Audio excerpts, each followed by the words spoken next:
നല്ല മഴക്കാറുണ്ട്. തുണികളൊന്ന് എടുത്തേക്കോന്ന് കുറേ നേരമായിട്ടോ അമ്മ പറയൽ തുടങ്ങിയിട്ട്. ആദ്യം തന്നെ ഉണ്ണിമോളെ ഒന്ന് തുണി എടുത്തേക്കോന്ന് പറഞ്ഞു ട്ടോ. പിന്നെ അക്ഷരങ്ങളൊക്കെ മാറി തുടങ്ങിയോന്നൊരു സംശയം ട്ടോ.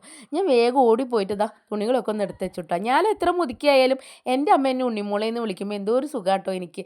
പിന്നെ നേരെ ദാ നിതാരക്കുട്ടിയും അമ്മയും കൂടിയിട്ട് ദാ പച്ചക്കറി തൈകൾ നടാൻ വേണ്ടിയിട്ടുള്ള ഒരുക്കങ്ങളിലാട്ടോ. ഉപ്പ കുറച്ച് പച്ചക്കറി തൈ കൊടുത്തിട്ടുണ്ട് ട്ടോ. എന്താവോ എന്തോ ട്ടോ. അതിൻ്റെ ഇടയിൽ അച്ഛൻ ദാ വളപ്പ് വൃത്തിയാക്കേണ്ട തിരക്കിലായിരുന്നു ട്ടോ. ഞാൻ നേരെ അടുക്കളേക്കാട്ടോ ഓടിയത്. അടുക്കള കോലം കണ്ടാക്കുമ്പോൾ എനിക്ക് അങ്ങോട്ട് വരണ്ടായിരുന്നു എന്നായിട്ടോ.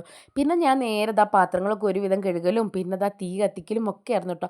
ആദ്യം തന്നെ ഞാൻ അച്ഛനുള്ള ചൂടുവെള്ളം കേട്ടോ വെച്ചിട്ടുണ്ടായിരുന്നു. പിന്നെ ഞാനിതാ അടുത്തത് ചെയ്തത് മോർച്ചറിയിലുള്ള നമ്മുടെ മീനുകളിൽ എടുക്കുകയാണ് കേട്ടോ. അച്ഛൻ ഫ്രിഡ്ജിനെ മോർച്ചറി എന്നാട്ടോ പറയുക. അച്ഛന് തീരെ ഇഷ്ടമുണ്ടായിരുന്നില്ല കേട്ടോ പണ്ട് ഫ്രിഡ്ജ് മേടിക്കും. ഇപ്പം മൂപ്പർക്ക് നല്ല ഇഷ്ടമാണ് കേട്ടോ.